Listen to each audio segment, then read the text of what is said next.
నమస్కారం. అంతర్జాతీయంగా జరుగుతున్న పరిణామాల రీత్యా ప్రజలందరూ కూడా ఆందోళన చెందుతూ గ్యాస్ షార్టేజ్ ఉంటాయి, ఏదైతే డొమెస్టిక్ సిలిండర్స్ షార్టేజ్ ఉంటుంది, మనం ఎక్కువ బుక్ చేసుకొని నిల్వలు పెట్టుకుంటే మంచిదని ఆందోళనలో ప్రజలు ఉన్నారు. ప్రజలందరికీ కూడా విజ్ఞప్తి చేస్తూ ఉన్నాం, ప్రతి డీలర్ ఏజెన్సీ దగ్గర కూడా కావలసినంత నిల్వలు ఉన్నాయి. అలాగే ఇప్పుడు ఆ డీలర్ ఏజెన్సీస్ అందరితో కూడా సమీక్షించడం జరిగింది. మీ అందరికీ కూడా తెలియజేసేది ఏంటంటే, పరిస్థితులు ఏదైతే ఆ పరిస్థితుల దృష్ట్యా ప్రభుత్వాలు తీసుకున్న నిర్ణయాల పరంగా గ్యాస్ ఏజెన్సీస్ బుకింగ్ రాత్రి 10 నుంచి మార్నింగ్ 6 దాకా ఇవ్వడం వల్ల ఖాతాదారులు కాసంత ఆందోళన చెందుతున్నారనేది ఇప్పుడే సమీక్షించిన డీలర్స్ ద్వారా నాకు తెలిసిన సమాచారం. అది కూడా జాయింట్ కలెక్టర్ గారి దృష్టికి తీసుకెళ్ళి ఆ డీలర్ ఎవరైతే ఉన్నారో ఆ ఓనర్స్తో కూడా మాట్లాడి, ఆ కంపెనీస్తో కూడా మాట్లాడి దాన్ని ఎలా సరి చేయాలన్నది ఒక అంశం అయితే, రెండవది ఈ ఆన్లైన్ బుకింగ్ నెంబర్ ఏదైతే ఉందో ఓవర్లోడ్ అయిపోవడం వల్ల పని చేయట్లేదు అన్నది కూడా చాలామంది మాకు వివిధ మాధ్యమాల ద్వారా తెలియజేస్తా ఉన్నాం.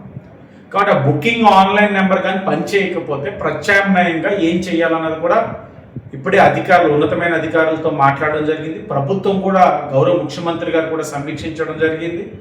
ఆ ఆల్టర్నేటివ్ నెంబర్ని కూడా అతి దగ్గరలో ప్రజలకు అందుబాటులో తీసుకొస్తూ ప్రతి గ్యాస్ ఏజెన్సీ దగ్గర కూడా నెంబర్ ఉంచే విధంగా కూడా చర్యలు తీసుకుంటాము.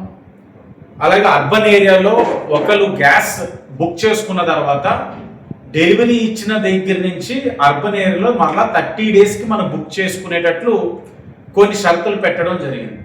కాబట్టి ప్రజలందరూ కూడా గుర్తించుకోవాల్సింది ఏంటంటే, మీరు బుక్ చేసుకున్న తర్వాత 30 డేస్కి కానీ మళ్ళా బుకింగ్ రాని పరిస్థితులు ఏదైనా సమస్య ఎదురైతే తప్పకుండా అధికారులని, గ్యాస్ ఏజెన్సీ వాళ్ళని సంప్రదించండి.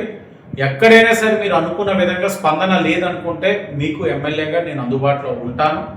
ప్రభుత్వ యంత్రాంగం పనిచేస్తూ ఉంది. అలాగే డీలర్స్తో కూడా ఇప్పుడే సమీక్షించడం జరిగింది. వాళ్ళందరికీ కూడా చెప్పాం, ఇది మనం అనుకోలేని పరిణామం. ప్రపంచ దేశాలు వార్ నడుస్తున్న పరిస్థితుల రీత్యా వచ్చిన తలెత్తిన సమస్య. ఇలాంటి పరిణామంలో డీలర్స్ కూడా కాసంత బాధ్యతగా ఉండాలి. ఎక్కడ బ్లాక్ మార్కెట్కి అవకాశం లేకుండా కూడా వాళ్ళు కూడా కృషి చేయాలని కూడా వారు తెలియచేయడం జరిగింది. నేను ప్రజలకు కూడా విజ్ఞప్తి చేస్తూ ఉన్నాను, బ్లాక్ మార్కెట్ అన్న పదం రాకూడదు. ఏ డీలర్స్కి చెప్పడం జరిగింది, అధికారులకి చెప్పడం జరిగింది. ప్రజలకు కూడా విజ్ఞప్తి చేస్తున్నాం, ఎక్కడైనా సరే మీకు సాక్ష్యాలతో బ్లాక్ మార్కెట్లోకి వెళ్తా ఉందన్నట్లు కానీ మీరు గుర్తించినట్లయితే తెలియచేయండి, చర్యలు తప్పకుండా తీసుకుంటాం.